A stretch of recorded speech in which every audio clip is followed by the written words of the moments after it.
Formaatee mee sifaadha namni gartee nutillee galatoonfannu haa hawaasni keenyallee galatoonfatu sihi hordoftoota kee. Jee bakkaan silaa ani laafadhe jedhe ilmaan Oromoo na cinaa harkanaadhaan akkanaa miti formaatee mataa kee qabatu gadi hin qabin namaa gadi hin jingiseessaan naan jaani duraan dursee miidhummaan kun waa galatoomuu hin jira. Akkasii amma formaatee warra dubartiin sadeen irraa na kan nadhu siifiin jabeessa narraa dhali siifiin darba nadhayi siifiin deebisa sirraa hin kafaladhaa warra ja'uusan keessaa isiin ala jirti jara san keessa ala jirti warra yoo akka natti siifiin jabeessa sanitti jechuudha siifiin jabeessa narraa dhali siifiin guddisa amma nadhayi siifiin obsa san keessa jirti. Assalamu alaikum warahmatullahi wabarakatuh. Ilmaan Oromoo kan biyya jirtan kan biyya alaa jirtan hundi keessanuu akkam jirtan obboleeyyan kiyya gaa arra guyyaa irraa Nasruunis Sheeninis mana Jawaadeetti argama. Sheekamee hordoftoota gaafadhu salaamtaadha. Bismillah salatu sallallahu alaihi wasallam. Wanni asitti argamneef isinuu ni beeytan. Isinumaatu nu dararuu ture, nu cinquu ture, Jawaadeen akkam keessa jira eega gartee waan san keessaa baaftan akkam jettanii nu cinquu turtanii saniif gaafayyaa isaa qulqulluu isinitti agarsiisuuf itti aansee waan jiraahoo akkamii wal gaggaafachumaa fi asitti argamne mee Jawaade. Assalamu alaikum warahmatullahi wabarakatuh. Ashama jirtu ilmaan Oromoo bakka jirtan maratti kabajaa jaalaltiin isinii qabu waa hundaa olii akkam nagayaa fayyuma qabdan obboleessa keessan nagayaa fayyaan qaba alhamdulillah dandamadde bayyanadde fayye alhamdulillah rabbiif galanni haa ga'u. Galatooma bakka jirtan maratti galatooma bakka nagayaan dhuftanii wal agarree inshallah baga nuu fayyite formaatee mee sifaadha namni gartee nutillee galatoonfannu haa hawaasni keenyallee galatoonfatu sihi hordoftoota kee. Assalamu alaikum warahmatullahi wabarakatuh. Daawwattootaa fi hordoftoota keenya jirra jirtu isiniin jecha arraas gaa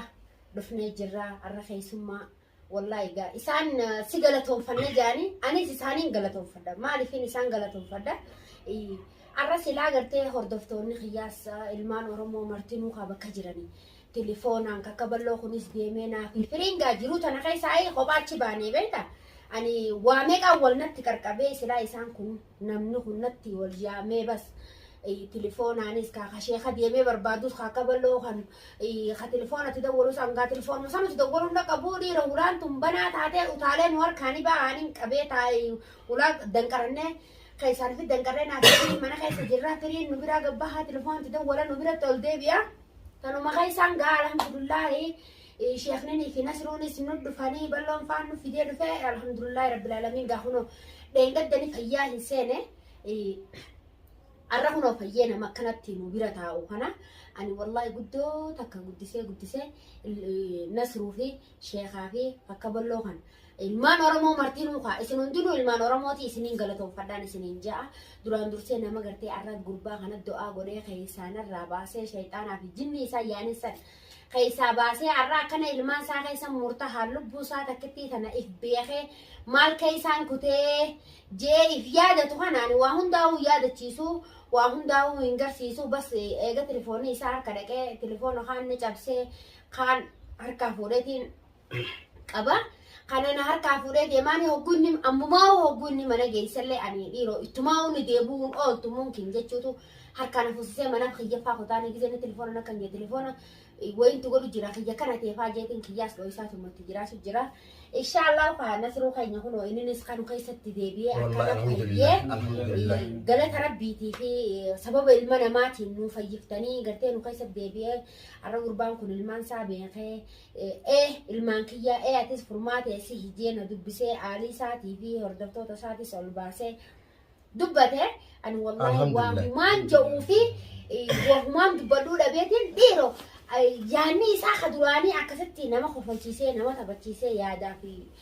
yaada babbareedaa kanaa fi dubbii babbareedduu tokkoof fi ta'aarinsaa kana hunda ol keessa finnee beeki akkuma waaniin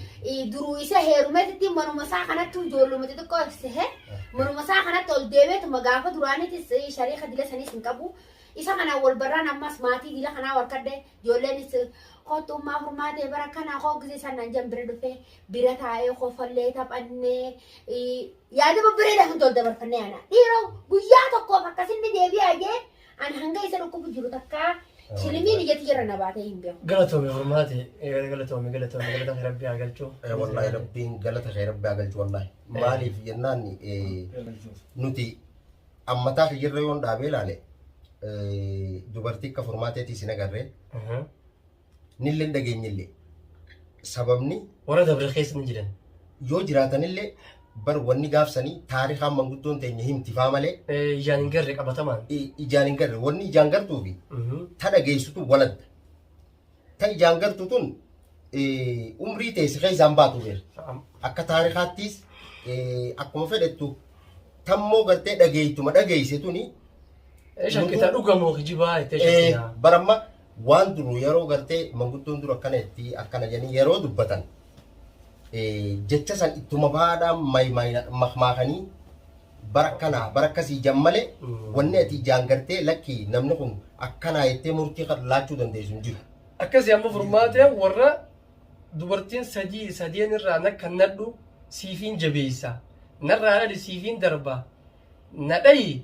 siifiin deebisa sirraa hin kafaladhaa warra jedhu san keessaa isiin ala jirti jara san keessaa ala jirti warra yoo nakka nadha siifiin jabeessa sanitti jechuudha. Siifiin jabeessa si galtee narraa dhali siifiin guddisa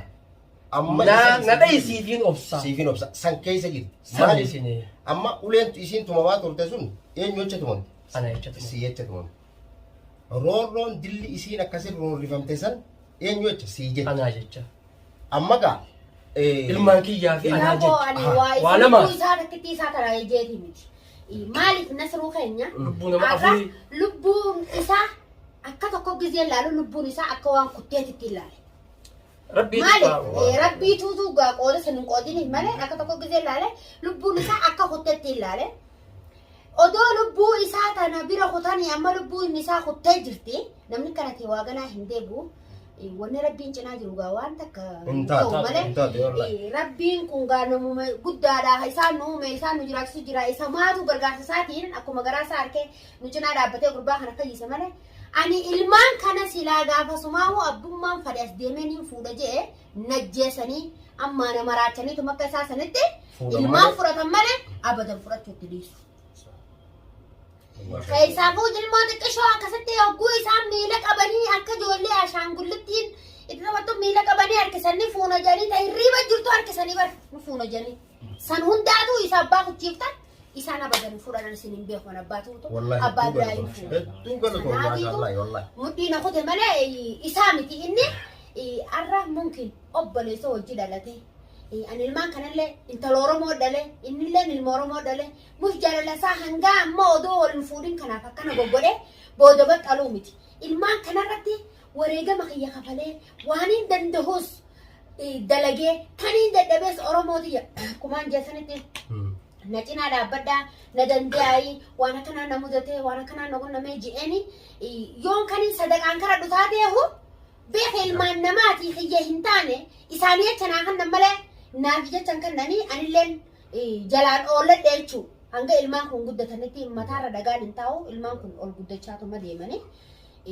inshaallah alhamdulillah amma alhamdulillah keessattuu nu deebi'ee gammachuuf koflaa taphaan halkanii guyyaan jiraachuu jirra. Quraan halaala qaraati. Asirratti aartii keenya waan jechuu barbaade wanti hundinuu tanuma rabbiiti ajjana tanuma rabbiiti wallahi dhugaa rabbiin dhukkuba buuseeti dawaa jala buusee sheeyxaana qofa mataan hin dhukkubne maaliif hin dhukkubsadhaa jechuunis hin taatu aqli akkanaa kannee maaliif siifin kannii yoo hin jee dogongora dhugaa keeti akkuma bifti adda rabbii yaadaas qalbiis adda addaa keessa nu keessa kaa'ee dhugaa keeti wal caale ilmi namaa maaliif wal caale hojii wal caale bifaa fi bareedumina dhaabbatee osoo hin taane dalagaa wal caala rabbi biratti namni darajaa wal caala dalaguma bareedduudhaani nama birattis kanaaf amala gaarii rabbi nuuf haa kennu amaluma qabnu kana gaarii kana rabbi nuuf haa dhiisu jechuun barbaade maaliif furmaatee ammaan tana alafaan kiyyaan dubbadhee waan hin dubbadhee dhiisuus hin beeku jechaatiin jira dhuguma irra deebi'eetiin jechaa jira lubbuu nama afuriiti baraartee asiin geesse rabbii gaditti isinii wajjin isin sababeeffattee alhamdulillah kanaaf bu'aa bayii jireenya takkaa gartee fi dabarsitee hin beekne si hojii dabarsitee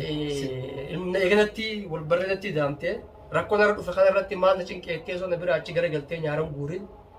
itti jabaattee hamileen kan namtee fi ilmaan san masruufa tokkoon arshii takkaa isoo nan keessa yaa baaseen kanneen na baay'ee meeqa dabartee nyaachiftee dhiittee bareechitee ana akkasitti na nyaachiftee asiin naaftee ilmaan kiyyaa lubbuudhaan amma qabeenya mana wanni jirtu lubbuu ilmaan kiyyaa qaqqaaliisanii asiin naanaftee namni kun nama galatoomii jechuun yoo xiqqaattu waan sii godhu takka illee siin qabu inshaallah hiree teenya bultii teenya ta'a agartee shokka shakkattatana fuulduratti takkaanfachiifnee harka mirgaatiin si qabadhee hanqalbuu gartee na keessa jirtu si wajjin jiraachuuf wareegama barbaachisaa sirra kafaluudhaaf ani si qophiidha jechii tana teetiin si ciisaa narra deemii siin jedha. Wallahi dhugaa ka jabu galatoon wallahi hanqaluma gartee galata isii hanqala beekuun keetu na biratti anna gammachiisa hedduun si gammada maaliif yoo jette akkuma tuureef jette yaanni namaa garagaraa bifti namaalleen akkasuma arra osoo tokko taate hanga feetellee cinaa dhaabbatu amma waan sanaatii bahe kadhu namni ilmi namaa tokko yeroo nama cinaa dhaabbatu rabbiif jeetii dura si cinaa dhaabbata. Maaliif roorroo waan sirra deemu san obsuu dadhabeeti si cinaa dhaabbatee waan sanitti jabaatee. Iftee si cinaa dhaabbatee nama ta'e si cinaa dhaabbanne nama ifa harkateetu si cinaa dhaabbata. Nama harkata si cinaa dhaabbata. Dhugaa keeti. Nama garii osoo taate akkanattuu galata siitiif gartee akkanatti wallahi hedduu mataan sin dhukkubu ammallee mataan nu buli. Yeroo gabaabduu wal barree barree. Wallahi egaa obboleeyyan kiyya akkuma isin argaa jirtani an garuu wannin jechuu barbaadu guddoon furmaateedha du'aa godha. Furmaatee du'aa godhaaf wallahi. Milkii gartee amma dura namni milkaa'in rabbii si haa milkeessu jaa du'aa godhaaf. Wallahi maaliif milkeessa rabbiin. Yeroo ammaa tana keessa zamana duruu malee akkuma ati reefuun tana jette irra deddeebinee dubbannu dubartiin amma jirtu dubartii waa sadeenuu gartee biraayaa. Dubartii tana keessa dubartii yeroo ammaa tana keessa dubartii waa sadeen gartee gaafa durgaa dubbatan san dubartiin qabdu isii malee hin agarree kannaa rabbiiti tun tunis badhaasa hawaasni isiilleen akkasuma jaalata maaliifi jibbaa jantanaas beekadhu dura hogguu abbaaniif jibbe namni ni si jibbe gaafa namni si jibbe rabbiin si jibbe waan warri samii dubbatu warri lafaa dubbata jaalata yoo atiif jaalatte namni ni si jaalata rabbiilleen si jaalata atis nama jaalata amma isin warra gartee osoo danda'ame oromoon tun guutuun bira jiraattee isuma ijaan arguu barbaaddu gaama fooddaa gartee kaameeraa tiini gartee arkaa jiran malee si galtee akka nuti imma bira jirru kanatti arganii waan isii tana gartee galatoomi janii hin qabdu gaa kommentumaa fi yaadumaan bakka jiru galatoonfachuu malee. Wallahi haa galatoomanii odoo oromoon tiyya cinaa jiraachuu baatte hanga kanaahu hin obsitu dhugaadha. Maaliif namni tokko gisee siya jabeesse siif jirre furmaate ilmaan kanneen bakkaan silaa dadhabee yaa rabbii xiyyamee akkamiin ta'a akkamiin irratti ta'a ilmaan kan akkami godhu yaa'anii jee bakkaan silaa ani laafadhe jette ilmaan oromoo na cinaa harkanaadhaan akkanaa miti furmaate mataa keessa qabadhu gadi hin qabin namaa gadi hin jiin gisee isaanii jaani ani hangasuma darani yoo illaan ilmaan kun abbaan irraa du'es oromoon tiyyatuun na gargaartii na cina jedhee humna dhahadhee qomati jetanii duraan hin qabne onneen duraan silaa awwaalee laa dhaabbadhu isaan kun obbole jenni jee keessa gadhoorku san hogguu oromoon tiyya laa furmaate wanna kun takkanaa taate akkana taate gisee isaan naan jedhan jee irratti tumamee irra arranfamee irratti taraamee qabar mana natti dhufanii maaliif alhamdulillah fiidiyoonis kaameeraanis baga jiraate wallahi miidiyaan kunis baga jiraate baga ilmaan oromoo hundaa'u ani wani hin galatoonfadhu duraan dursee miidiyummaan kun waa galatoomu hin jira maaliif silaa dilama kanaahu namaanis nagarsiisee namaas na barsiisee jechuudha namaas akkana nagarsiisee ilmaan oromoo ani duraan hanguma yaman kana keessa jiruu fi takka akka nuti biyya baane kanaan sehe inumaa nama hedduu kan nama kumaatamaan na barsiisee miliyoonaan nama lakkaa'amu nagarsiisee alhamdulillahi rabbil alamin takkanaatiin janasri ilmaan oromoo isin warra asiina cinaa dhaabbatee lakki yoonni tun akkanan taatu jawurra warra bar ni dhufnaa isaan san akkana eega ta'uu dadhabalee isaan san tuffatan tikaata murannee yaanaa warra jawuu hundaa jira. Uummatuma mangudduma achi kas jirtu sana uummanni kun tuffate uummatuma kana hosiiriin akkana godhu jirani. Nuti ni dhufnaati kayta murannee dhufnaa warra jiru jira. Maaliif odoo isin dilli kun akkana wal taatanii na cinaa dhaabbachuu baattanii arra yoo adeemti irratti hafee sareen soogiddaadhaan irraa abduu amma makiinaa daha amma galaanaaf. Alhamdulillah rabbil alamin amma bayanee jirra kaysaa kan hundaa rakkoo gurguddoo tanaaf rakkoo gartee nurra kutteessan hundaa bayanee jirra. Alhamdulillah obboleeyyan kiyya gaa wallahi an waan biraa takka jechuus hin barbaadu kunoo nutis bakka teessan buuneeti dirqama isin nurra keessan fudhannee bakka tanatti argamne jawaadeelleen gartee gaa sababa saniin fayyee alhamdulillah arrammoo gammachuudha isaa fi formaatee wajjinuu taa'u jirra. Xumura wanni isin jechuu barbaade awwaan biraa takka hin barbaadu gamana suruutiin wanni isin gootan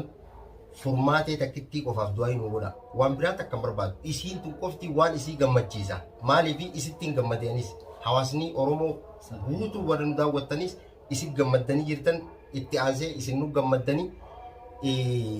galatooma hedduu takka nu galatoomaadha warri akkasitti gartee halkanii guyyaa boochanii dararamtanii bilbila kallattiidhaan rasiida keessan naqattanii biyya biraarraa